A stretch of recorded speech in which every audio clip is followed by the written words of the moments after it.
Bika buutee dhuftee?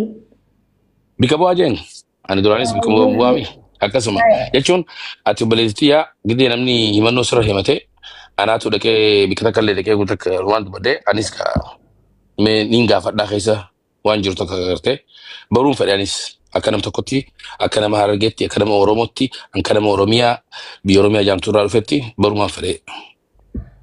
Hayyee achi keessa gaaffii ati na gaafattu keessa miibii kan aan deebisuun feene yoo jiraate illee noof galchita dhiifama naaf. Waan qabu singa gaafadhaa akka deebistuuf akka deebi'uu itti yaadduuf singa umaan dirqaa waan dandeenye sin of galchaa maashe. Noof galchaa baay'ee. Waan dhufteef immoo hedduu galatoomii akkasuma warri mana keenyaa baga nagaa dhuftee nu jaanii gaaffii kan kee immoo kabajaan dhaggeeffadhe siif deebisa inshallah. Baay'ee gaaffiin duraa ka'etti beektaa maakiin Harargee jibbitii ati Harargee qofa miti sana Oromoo hundaati ati maal jettaan gaaffii tanaan Harargee ni jibbitaa maakiin Harargee jibbitii. Wallaahi kuni dubbii sobaati. Kuni dubbii sobaati. Maybe namoota tokko kan jibba anaaf qabu kan na cabsu barbaadu yoo karaa kanaan Harargee jibbiti jaanii himatan malee ani lakki kutaalee Oromoo hunda hin jaalladha. Harargee immoo irraan dhaladhee hidda kiyyaa dhiiga kiyyaa akkamitti namni haadha ofii jibba kuni soba. Kun soba wallaahi soba. Soba jenne maakiin talamadaa nanallee ummataaf galtee jirti anaa galtee jirti ummataaf deebite maakiin ummata Harargee ni tuffatti hedduudha xiqqeessitii nun hammattuu jechi jiru suroo wani jarri takka himatu. Kanatumi Harargee ni tuffatti wanta jedhamu ani Harargee yoo kabachiise yoo Harargee maqaa maakiitiin yoo kabajaman malee Harargeen tuffachiisu because bika nama arrabsanitti mul'adhu bika nama xiqqeessanitti mul'adhu bika nama gudguddatti mul'adha. Wantan xiqqeessis hin jiru wantan tuffadhus hin jiru. Harargee tuffadha jechuun immoo akka nama of tuffateeti akkasittiin fudhadha jechuudha. Kun dubbii sobaati. Mee ani kan hin beeku maakiin tan Oromooti tan Oromoo hundaati. Maakiin eenyu maakiin eessa? Hayyee galatoomii maakiin tan Oromoo guutuuti hunda keenya ni beekna. Maakiin tan Oromooti nurraa dhiisi Oromummaa sun immoo maakiin eenyu ati eessa ati eenyu. Kana gaaffii miti barkoon Oromoo hundi Oromoo kutaa kudha tokko namni hin beekne hin jiru.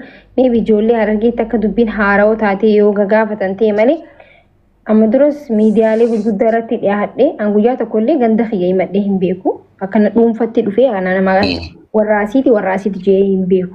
Garuu miidiyaalee gurguddaa irratti OMN BBC irratti gaafa affeeramu ni himadha. Ani dhalattuu Harargee lixaa magaalaa Cirooti. Kana nama hundaatu beeka. Oromoo hundi ni beeka. Maybe ijoolleen Harargee tokko yoo hin beekne malee kutaaleen Oromoo kutaa biraatillee hin beekan kana. Harargee taate. Egaa intala Harargeetii Oromoo irraan dhaladhee intala Harargeetii Harargee lixatti dhaladhee guddadhee achuma jechuudha. Video takka deemu ture video takka aartee ani Harargee miti waan jettu ho'i isaanii takka maal jaa wanni dhagee maakiin abbaan isii aarsiidha. Dubbi sun akkamiin ilaaltaati wanda hangam dhugaadha wanni sun maakiin abbaan isii aarsiidha. Abbaan aarsiitiis abbaa kiyya abbaan Booranaas abbaa kiyya abbaan Jimmaas abbaa kiyya abbaan hunda abbaa kiyya abbaan Oromoo hunda ati maakiin abbaan isii aarsiidha jaaniiti sirraa dubbachuu jiranii ati abbaan kee aarsii. Kanas biratti akkam ni beekta Arsiinis Oromoodha. Oromoodha. Anarraa ka'ee lafa Arsii yoon jeelle wanta nama arrabsu takkiin immoo wanta nama tuffachiisu takkiin immoo wanta akka badatti ilaalamuu qabu miti. Arsiinis ta'u Oromoodha. Harargeenis Oromoo obboleeyyan irraa horan walirraa jiraatu jiran. Lafaa kee Arsii simadhu. Boora abbaa fedhu waan booru lafaa kee abbaa kiyya booran yoon jeelle akka gaafiitti dhiyaatu hin qabu. Tokkoffaa namummaa kiyyaan na jaalachuu lammaffaa immoo eenyummaan kiyya eessa akka ta'e hundi ni beeka kun jechuudha. Ani intala Harargeeti kan namni hundi ni beeka. Arsii himadhu isaanii kun waan guddaa godhee ilaala dhiifama manaa gaditti.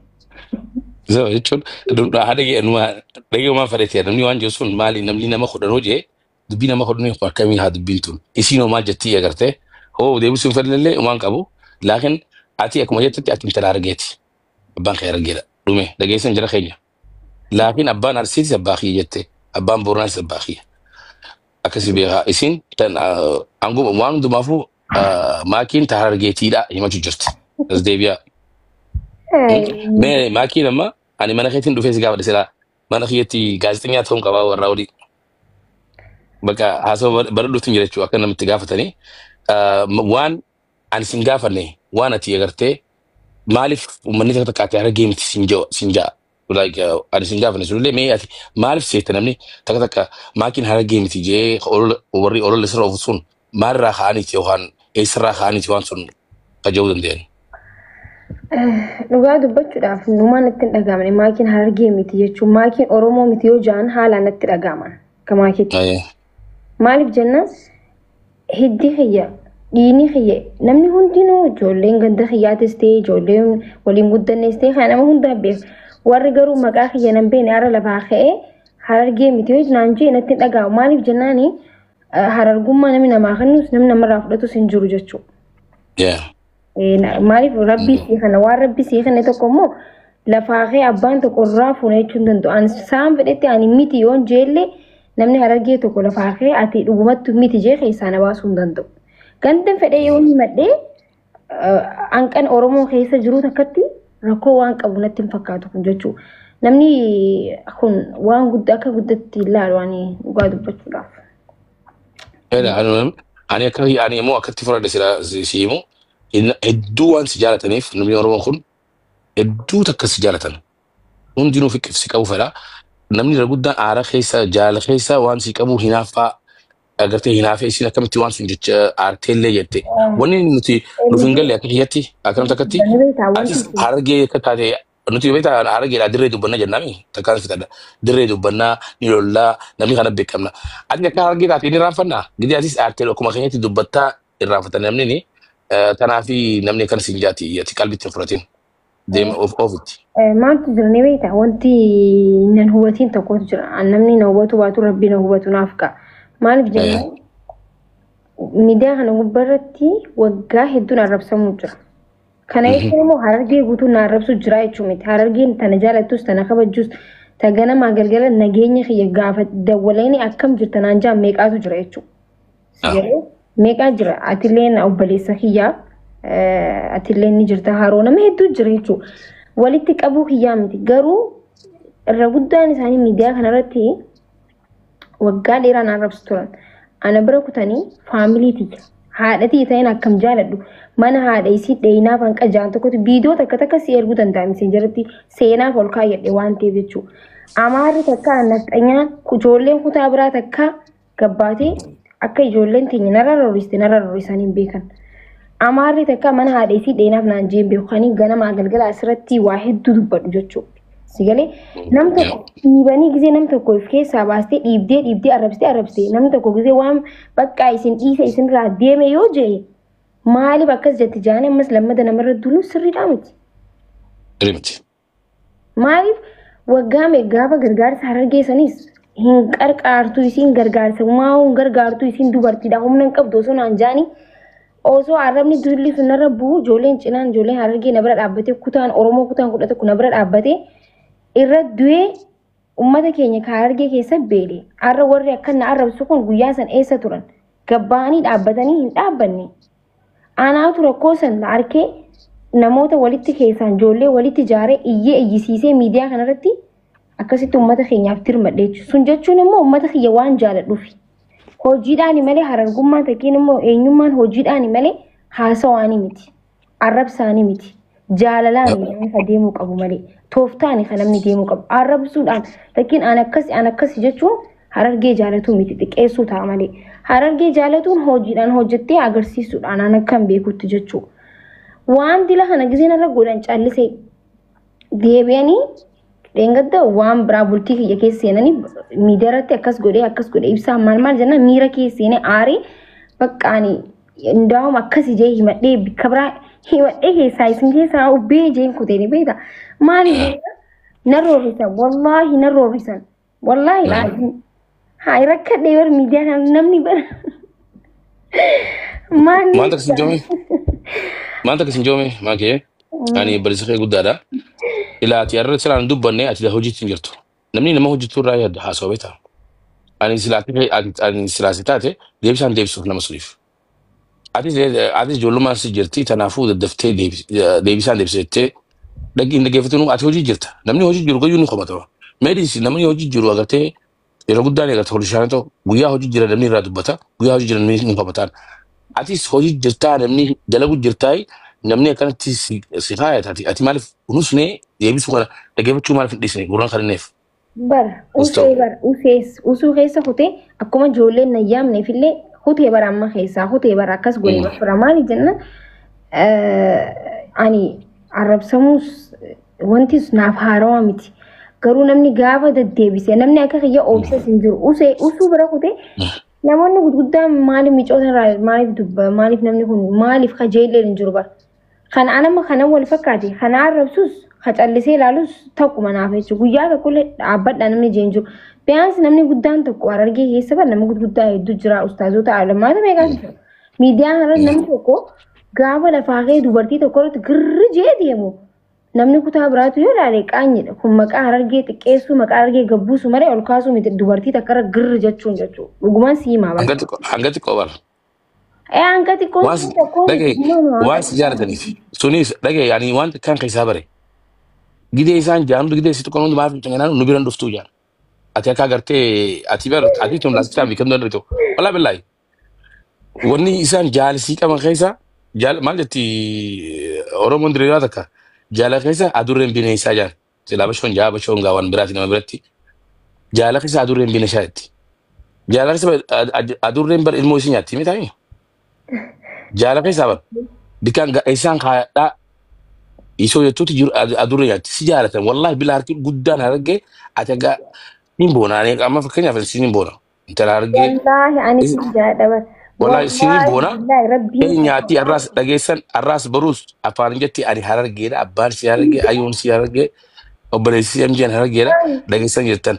Ati maal sakkitti hafte dika sunitti maaliif arte Harargee kin guyyaa isin gidee isin jaa maaliif arte. Ani kaleessa arras Oromoo himachuu ture. Anammas jechuun maali Harargee kin guyyaa jettee maal rakkoon qaba. Mee takka lama sadii Harargee kin gaa jennu mee. Jeera jee. Jai. Koi berang kana ni. No, itu kan jenne jai me. Harage king ma jai na please. Koi guta kara ko ni jonni ja. Jai na abduro. Na no ko duro na jai. Nerage duro rabis dar. Jai ana sin jai. Haru ni ji na dai. Haru ko fa video ba mi tana fi arida on fakata ye. Bista ko fa na dai. Anjo. Jai man ka aka mo kana harage fin bana. Harage please. Bista kaninja. Jai itu. Kono Harargee king mara ko ko. Isi akan ma sira fa khalas. La. Embelesin ga ko. Hunkati tena embelesin. Hunkati tena embelesin. Allah ni mai ni. Rumeya. Sani ni ba. Anna ko bulchi wan taka man na ko bulchi di ni ke wan bra. Amma refu game ta bacho tare miti.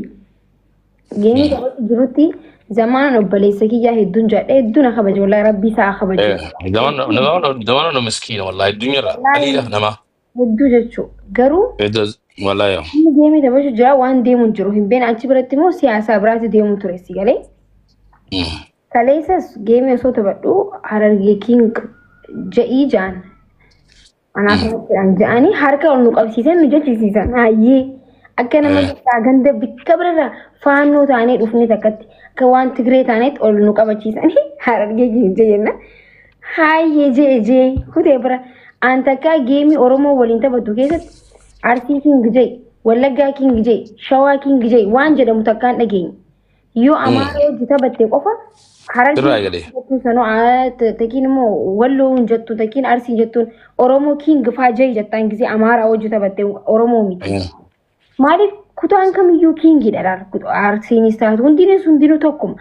Maaltu jira ammas biratti zamaanoon quban qabu ijoolleen jalaa Harargee king jee haa jettu jaan kaleessi arras jee akka nama tokkotti natti dhagahame ani maal inni Harargee king naan joosu maali anoo maali wan jedhamu jechuun maaliif hin ja'aadha laalas biratti.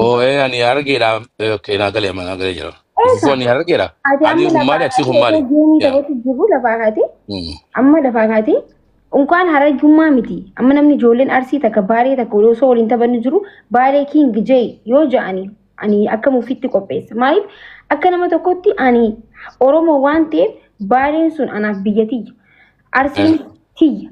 Waan dhiiga kiyya ta'e tokkotti immoo namni tokko jee keessaa bu'aa amma harargee keessatti dhaladhe harargeen tiyya dhiiga tiyyaame jee gisee fiixaan fa'aa akkamiin ilaaltamee waan kana.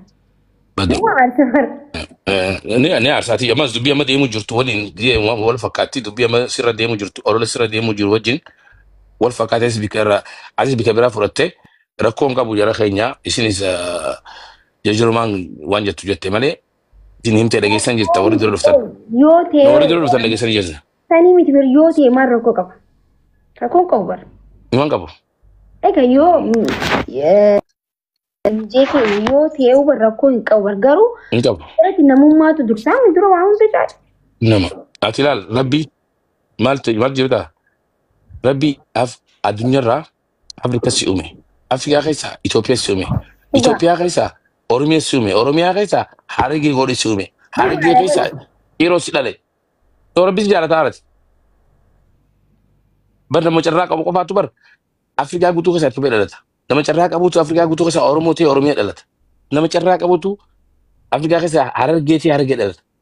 Harargee keessaa ciroo taatee dhalatte. Ishee maaltu gaafe? Afaan shanamaa. Afaan Oromooti. Sahii itti dhugii takka. Ayyee. Magaalaa ciroo maqaa jaalala dhalatte. Namni cinqeen gaaboo isin dawwalaa jiranii irra laayinaati dhageessan an interview warra for the first time interview obboleessi kiyya godheetiin jira. Oo dhageessan. Galatoomi. Fuwaat. Galatoomi yaa'e mijeetii wallaahi ani. Akkas. Kuma waan naa beekuu qabdan yoo jiraatte ijoolleen teenyaa wallaahi ana jibbaa keessan hin qabu. Ani isin waan na jibbitan na fakkaataa'u ani isin jibbuu sun ta'e waan isin na jibbitan isin maqaa waan isin na jibbitan na fakkaatu wallaahi malee wallaahi jibbaa isaan hin qabu rabbiin kun na harkaami. Wallaahi sin jibbinu wallaahi sin jibbinu. Ani bakka waan bakka maaliin balleessa ijoolluma teenya. Wallaahi sin jibbinu. Ijoolleen harargee sin jibbitu. Kana wani ani beeku takkatti ijoolleen harargee hin jibbitu beeku. Wallahi billahi ati isaan jibbitu isaan sin jibban. Jaala. Tokko jibbaan qabu. Jarri fakar bichaa jaan. Ati sana dhabuu dandeenyaasa hin dandeenyu bar. Isaan jaalaaf isaa kan sin jaalisi. Amma gaafii deebi'aa keessa dhadhee na fakkaatti. Namni gaafii. Ni jira. Ni jira.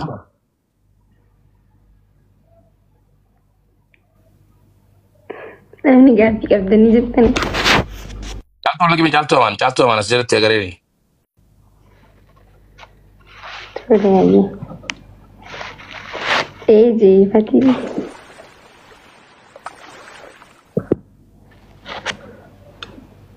Thank you galatooma. Caaltuu kottu seenii. Kotta seenaa. Caaltuu meessa jirti. Caaltuu ergadhu. Assalamu alaikum.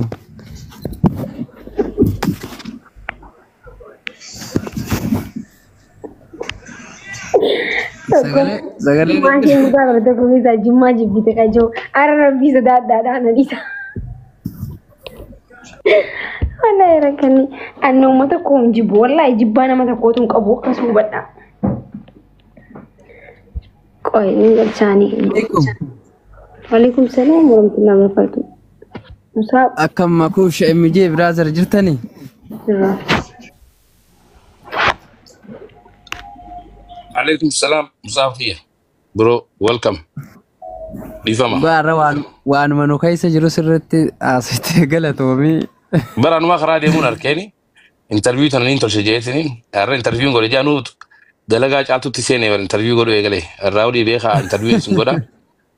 Namni interview feesan mana kiyya kottaati shawin qaba. MJ show hojau. So interview isin godha. Afaan feetaniin afaan amaaraa. Awa hori giftiin akharita hundi nu godhatoma wallahi billahi. Ijoollee teenya mucoon tun isin jaalatti beekaa isin jaalatti isin deebisaa isin deebiste horii rikoord gootan maxxansaa isii ani kana jettu. Caaltuu Musaab hunda keessan bagana gaan dhuftan haasawame ani xiqqoo afaaniin waajaa. Ayyee afaan qaar caaltu welcome.